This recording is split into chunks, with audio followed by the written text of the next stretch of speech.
I need to get this off my chest because the situation with my aunt has completely blown up in my face. First, let me give you some context about my family dynamics. My mom, 58F, has always been the backbone of our family, especially since my dad passed away 15 years ago. She somehow manages to juggle running our family business, taking care of my grandmother, 82F, full-time, and still going above and beyond for everyone else in the family. The family business is a successful restaurant that my parents started together 35 years ago. After Dad died, Mom took over completely and has been working tirelessly to keep his legacy alive. Despite the long hours at the restaurant, she still makes time to help everyone, particularly my Aunt Sarah, 56F, who seems to think Mom is her personal assistant. Growing up, Sarah was never really present in my 30F or my sister Jenny's 28F lives. She was always too busy with her own life to spend time with us, even though we lived just 2 streets away. I remember countless birthdays where she would send a card with money instead of showing up, claiming she had more important commitments. But somehow, she always had time for exotic vacations and social events. Sarah got married late in life and had twins, 10M/10F, through IVF. Her marriage didn't last long. Her husband left when the twins were just 2 years old. Since then, she's been heavily relying on my mom for everything. And I mean everything. Mom watches the twins after school 4 days a week, drives them to hockey practice, hosts their sleepovers, and even takes care of their massive, untrained Saint Bernard that Sarah impulsively bought last year because the twins wanted one. Meanwhile, Sarah spends her time going on vacations, posting endless photos on social media, and acting like she's some sort of supermom. The reality is that my mom is basically raising her kids while she lives her best life. Sarah has a decent job as a real estate agent, but she always claims she can't afford proper childcare or a dog sitter. Yet somehow, she manages to take 3 or 4 international trips every year. This Christmas was particularly chaotic. Mom had been up since 4 a.m. preparing everything for our traditional family breakfast. She made everyone's favorite dishes, filled 16 stockings with personalized gifts, and even decorated the entire house by herself because Sarah, who had promised to help, conveniently forgot and booked a last-minute trip to Costa Rica instead. After spending the whole morning cooking and hosting, Mom had to help Grandmother get ready for our dinner reservation at this upscale restaurant. Grandmother has mobility issues and needs special assistance with everything. Mom had to help her bathe, dress up, and do her hair, all while making sure everything at the restaurant was running smoothly on Christmas Day. Sarah had just returned from Costa Rica the day before with the twins. Instead of letting them rest and adjust to the time difference, she took them ice skating all day on Christmas. By dinner time, both kids were completely exhausted. They could barely keep their eyes open and were literally falling asleep at the table. The poor things looked miserable, but Sarah was too busy showing everyone pictures from her trip to notice. As dinner was wrapping up around 9 p.m., Mom was trying to arrange transportation for Grandmother. The restaurant was about 30 minutes from our house, and Grandmother needed help getting in and out of the car. That's when Sarah stood up and announced she needed to get her car to take the twins home. My mom, despite being clearly exhausted herself, immediately offered to take them. This really bothered me. I had watched my mom running herself ragged all day, making sure everyone was happy and taken care of. She still had to help Grandmother get ready for bed, which usually takes at least an hour. Now she would have to drive across town to drop off Sarah's kids, then come back home and still handle Grandmother's bedtime routine. It just didn't make sense, especially since Sarah was already planning to get her car. So I spoke up and said to Sarah that she should take her own kids home. The moment those words left my mouth, something in Sarah just snapped. Her face turned red and she demanded to know why I was telling her what to do. I tried to keep my voice calm and explained that since she was already getting her car, it made more sense for her to take them. But Sarah wasn't having it. She accused me of being rude and started making threats about how maybe her family would just go on vacation for Christmas next year instead of joining us. I simply responded with okay, which seemed to infuriate her even more. She then suggested that maybe I shouldn't come to Christmas next year. Again, I just said okay. This really set her off. She turned to my mom and tried to get her involved, asking if she could believe how rude I was being. My mom, clearly uncomfortable with the situation, just said she couldn't hear what was going on. Sarah then dramatically picked up one of her sleeping kids, shot me the nastiest glare, and told me to stay away from her before storming out. After she left, you could cut the tension with a knife. My cousins and sister, who were all around my age, assured me that I hadn't done anything wrong and that Sarah was being completely unreasonable. Jenny reminded everyone about how Sarah had ditched helping with Christmas preparations for her Costa Rica trip. We decided to head to a nearby bar to decompress while the older family members went home. The next morning was when things really got bad. I came into the kitchen after walking my dog and found my mom sitting at the table, crying her eyes out. Apparently, after dinner, Sarah had shown up at our house and completely lost it on my mom. She was screaming and carrying on about what I had said, though my mom wouldn't tell me exactly what was said. She just kept mentioning that Sarah had another side to the story. Jenny jumped to my defense, pointing out how Sarah takes advantage of mom's kindness and that it was about time someone called her out on it. She reminded mom about all the times Sarah had left her hanging with the twins or the dog without any notice, or how she always expects mom to rearrange her schedule to accommodate her plans. But mom just kept crying, saying she had worked so hard to make Christmas perfect and now everything was ruined because of this drama. Some family members are saying I should have just kept my mouth shut and let my mom help as usual. They say I'm stirring up unnecessary drama and that this is just how Sarah is. Others, particularly my cousins and sister, are praising me for finally standing up to Sarah and pointing out how she takes advantage of mom. I honestly don't know what to think anymore. So Reddit, Ida for telling my aunt to take her kids home?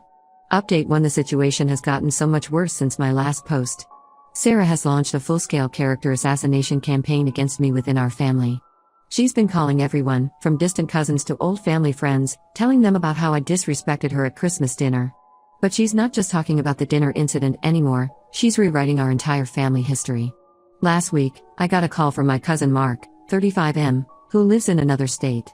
He was concerned because Sarah had called him crying about how I've apparently been jealous of her relationship with my mom since childhood. According to her version, I've always tried to sabotage their sisterly bond because I couldn't handle not being the center of attention.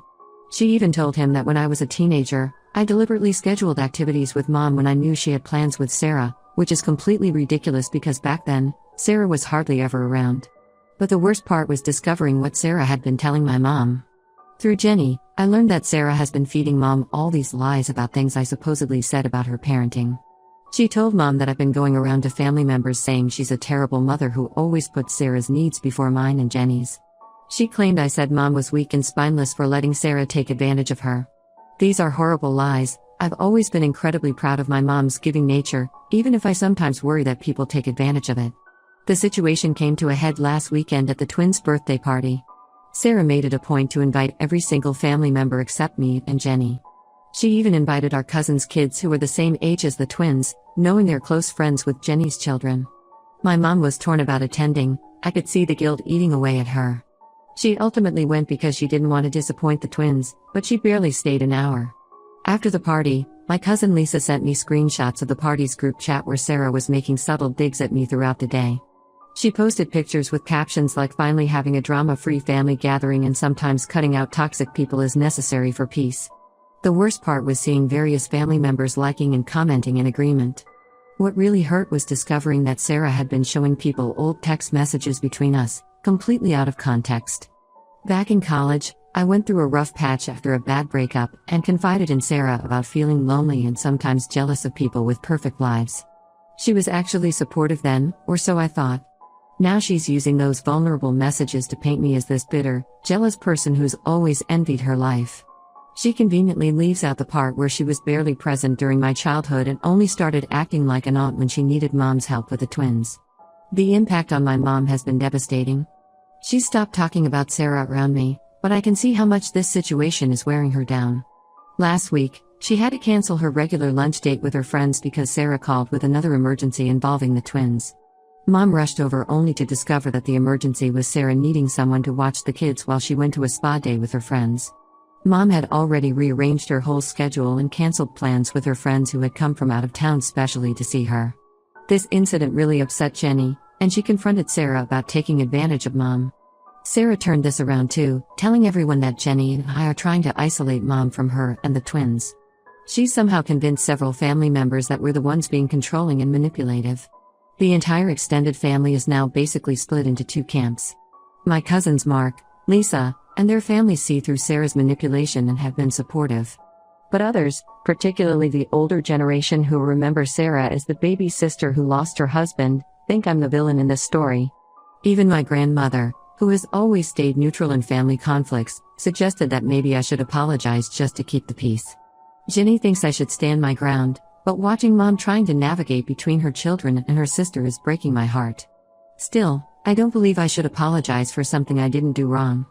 Sarah is the one who has been manipulating everyone and using mom's kindness against her. Apologizing would just validate her behavior and make things worse in the long run. Update 2: Yesterday changed everything? I met my cousin Lisa, 32F, for coffee, and she revealed some shocking information that puts this whole situation in a completely different light. Lisa works at the same country club where Sarah is a member, and through her connections there, she discovered that Sarah has been drowning in debt for over a year now. Those frequent vacations that Sarah loves to post about on social media? All funded by maxed out credit cards. The Costa Rica trip she took right before Christmas was actually paid for using a high-interest personal loan. Lisa found out because Sarah had been desperately trying to get a membership payment extension at the club, claiming financial hardship while simultaneously posting photos from her luxury vacation. This explains why Sarah relies so heavily on my mom. She can't afford regular childcare for the twins anymore, and the dog she impulsively bought is costing a fortune in food and vet bills. The hockey lessons that mom drives the twins to? Sarah hasn't paid the coaching fees in 3 months. The coach only allows the twins to continue because mom secretly paid the outstanding balance. But here's where it gets really concerning. Lisa overheard Sarah talking to another club member about how she's been pressuring mom to invest more money in the family restaurant to help her out of her financial mess. Sarah has been telling mom that as sisters, they need to stick together. She's been manipulating mom by bringing up how she supposedly helped mom through her grief when dad passed away 15 years ago. The reality, according to Lisa and other family members who were around then, was very different. When dad died, Sarah was barely present. She showed up for the funeral and left 2 days later for a planned vacation, leaving mom to handle everything alone. Now she's rewriting history to guilt mom into helping her financially. What makes this even worse is that Sarah has been spreading lies about why she's in financial trouble. She's been telling everyone at church and in our extended family that she's broke because she's been helping mom with grandmother's care expenses. This is completely false. Mom has been using her own savings and the money from the restaurant to care for grandmother. Sarah hasn't contributed a single penny. In fact, she still owes mom money for the time she borrowed to cover the twins' school expenses. I couldn't just sit on this information. This morning, I confronted mom about it. At first, she tried to deflect, saying it wasn't my business, but eventually she broke down and admitted everything. Sarah had asked her to invest $50,000 from the restaurant into a real estate venture that Sarah claimed would solve all her financial problems. Mom was actually considering it because Sarah had been guilt-tripping her about how she favored me and Jenny growing up. Mom revealed that Sarah had been telling her that the reason she's always needed so much help with the twins is that mom was never there for her when she got divorced. Sarah claimed that while mom was busy running the restaurant and helping me through college, she was left to struggle as a single mother. She conveniently forgets that mom was the one who helped her pay for the IVF treatments that gave her the twins in the first place. What really got to me was learning that Sarah had been using grandmother's declining health as leverage. She told mom that if she didn't help her financially, she would tell grandmother about how mom had supposedly been mismanaging the restaurant and squandering dad's legacy. Mom has been terrified of grandmother finding out about any of this drama because of her heart condition. The worst part is that some of Sarah's financial troubles stem from her trying to maintain appearances. She keeps spending money she doesn't have on expensive vacations and country club memberships because she's desperate to keep up with her wealthy friends. Meanwhile, mom has been quietly helping her pay for basic necessities for the twins, thinking she was genuinely struggling. I'm honestly scared about what Sarah might do next. She's clearly desperate and isn't above using emotional manipulation to get what she wants. Mom has already given her so much money that we don't know if she'll ever be able to pay it back. Jenny is furious and wants to expose Sarah to the entire family, but mom is begging us to keep it quiet to protect grandmother. Update 3: The situation finally exploded last week. Mom was reviewing the restaurant's financial records when she discovered something horrifying. Sarah had been writing unauthorized checks from the business account. Over the past 6 months, she had forged mom's signature on checks totaling nearly $75,000. When mom confronted her, Sarah's response was chilling. She claimed she was entitled to the money because she was family and that mom owed her for all the emotional support she'd supposedly provided over the years. The confrontation happened at the restaurant during business hours. Sarah started screaming about how unfair everything was, how mom had always favored me and Jenny, and how we had ruined her life. She even blamed mom for her failed marriage, saying that if mom had helped her more with the twins instead of focusing on the restaurant, maybe her ex-husband wouldn't have left. Several customers witnessed this meltdown, and one even recorded it. Mom was devastated but finally took action. She filed a police report and we're working with the bank to protect the business accounts. The bank's fraud department is investigating, and they found evidence that Sarah had been systematically stealing from the restaurant for months. She had even tried to take out a loan using the restaurant as collateral, forging Mom's signature on the application. What made this even more painful was discovering that grandmother had known about Sarah's financial troubles all along. Apparently, Sarah had been borrowing money from grandmother's retirement fund, promising to pay it back but never doing so. Grandmother had kept quiet because Sarah threatened to stop her from seeing the twins if she told anyone. The twins are now spending weekends with their father instead of Mom. He got involved after learning about Sarah's financial situation and her neglect of the kids. It turns out he had been paying child support regularly, but Sarah had been using it for her personal expenses instead of the children's needs. He's now seeking modified custody arrangements. Sarah sent me a long message filled with accusations. She blamed me for destroying the family, claimed that everything she did was justified because Mom always favored me, and said that I would regret turning everyone against her. She even threatened to spread rumors about the restaurant to drive away customers. I didn't respond and blocked her number immediately. Some family members, particularly the older aunts, are still trying to get us to reconcile. They keep saying that family should stick together and that we should find a way to help Sarah instead of involving the police. But they changed their tune when they learned she had also tried to scam several of them by asking for loans using the same sob stories. Through all this, Mom has finally started seeing Sarah for who she really is. While it breaks her heart, she knows she can't keep enabling Sarah's behavior. She's started setting boundaries with other family members too. Last week, she declined to babysit for another aunt who regularly takes advantage of her kindness, saying she needed time for herself. Lisa told me that Sarah has been badmouthing us at the country club, telling anyone who will listen that we've abandoned her in her time of need. But most people have seen through her act, especially after the scene she caused at the restaurant went viral locally.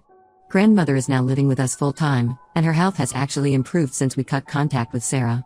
The constant stress of keeping Sarah's secrets had been taking a toll on her. Mom and I are closer than ever, and she's finally putting herself first. Sometimes the hardest thing is watching someone you love learn painful lessons, but I know we made the right decision in cutting Sarah out of our lives.